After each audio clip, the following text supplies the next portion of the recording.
hakeya cyane. Aho mu myaka yagiye ishira tuyifite nagerageje gushaka kandi hano bayifite ndahabura. So iyi ngiyi rero bayita centrifugal water pump.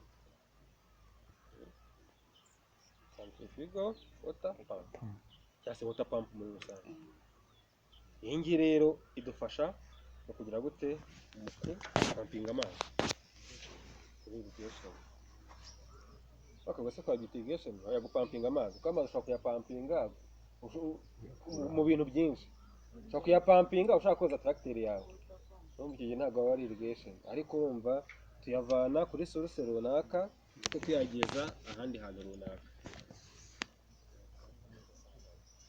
Ngo rero iyi ngiyi tuyicomeka kuri tractor yaba iriya ntoya ndetse yaba n'iriya nto.